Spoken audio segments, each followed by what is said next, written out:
पैसा भी नहीं दिया गया।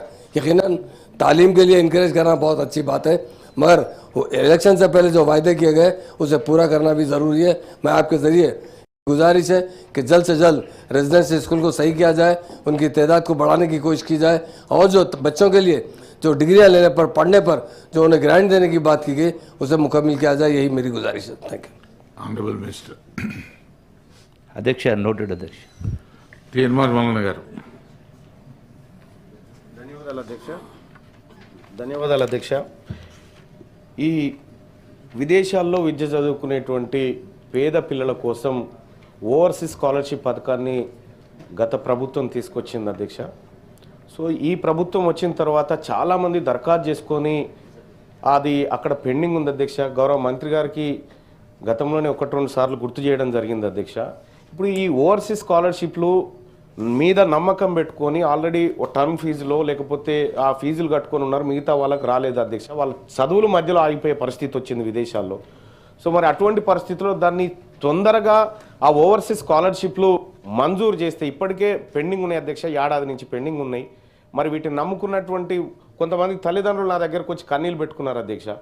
ఈ బీసీ వర్గాలకు ఇచ్చేటువంటి స్కాలర్షిప్ల దగ్గర కొద్దిగా ఆ సంబంధిత శాఖ మంత్రి వారు ఖచ్చితంగా దీనిపైన స్పెషల్ దృష్టి పెట్టాలని చెప్పి రిక్వెస్ట్ చేస్తా ఉన్నారు అధ్యక్ష. ఎందుకంటే చాలామంది ఇబ్బంది పడుతూ ఉన్నారు అధ్యక్ష.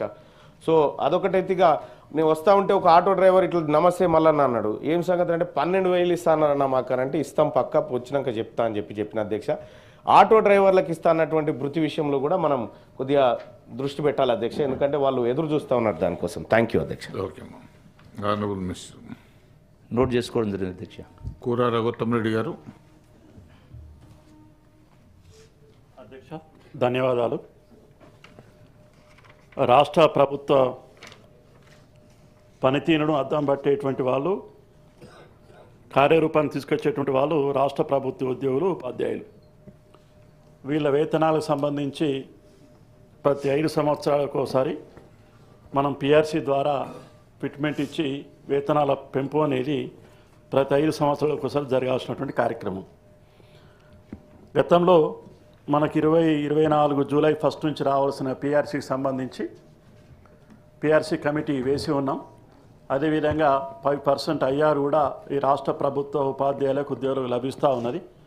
ఆ కమిషన్ రిపోర్ట్ను తొందరగా తెప్పించుకొని జూలై 24 ఇప్పటికే దాదాపు సంవత్సరం గడిచిపోతుంది కాబట్టి తొందరగా ఆ పిఆర్సీ కమిటీ రిపోర్ట్ ద్వారా ఈ రాష్ట్రంలో ఉండే ఉద్యోగ ఉపాధ్యాయులకు వేతనాలు పెంచాల్సిన అవసరం ఉందని చెప్పి మీ ద్వారా ప్రభుత్వానికి తెలియజేస్తూ ముగిస్తున్నాను.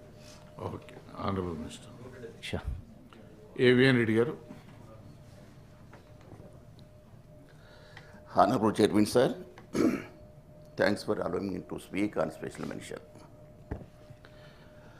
అధ్యక్ష, మన తెలంగాణ రాష్ట్రంలో 29,550 గవర్నమెంట్ స్కూల్స్ ఉన్నాయి అధ్యక్ష. ఉన్నటువంటి సమస్య ఏంటంటే teachers the moment enter in the school premises unhygienic conditions. ఇదివరకు గతంలో ఎన్నోసార్లు ఈ విషయాన్ని ప్రస్తావించాం. స్వీపర్స్ లేరు, స్కావెంజర్స్ లేరు, రన్నింగ్ వాటర్ లేదు అన్న విషయం. అయితే దాని గురించి ఈ ప్రభుత్వం ఏం చేసిందంటే అమ్మ ఆదర్శ కమిటీస్ అని ఫామ్ చేసేసి వాళ్ళకు ఒప్పజెప్పేసినారు. కానీ ఈ పనులు చేయించుకుంటేందుకు ఏ హెడ్ ఆఫ్ అకౌంట్కి అమౌంట్ పోతుంది, ఎంత పోతుంది, దానివల్ల కావలసినటువంటి పనులు జరుగుతున్నాయా లేదా సంగతి అందరికీ తెలుసు. ఈ విషయంలో మన తెలంగాణ ప్రభుత్వంలో స్వీపర్స్ అనే వాళ్ళు ఉన్నారు అధ్యక్ష.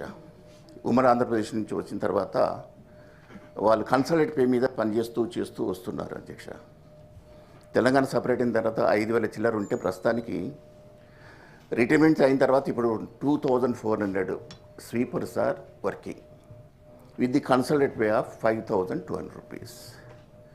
ఇవాళ ఇప్పుడు అన్స్కిల్ లేబర్ కూడా నెలకు 5,200 వేతనంతో ఎట్లా క్వాలిటీ వర్క్ వస్తుంది? How they can extract the work from the sweepers? The concern head of the institutions very much questionable అధ్యక్ష.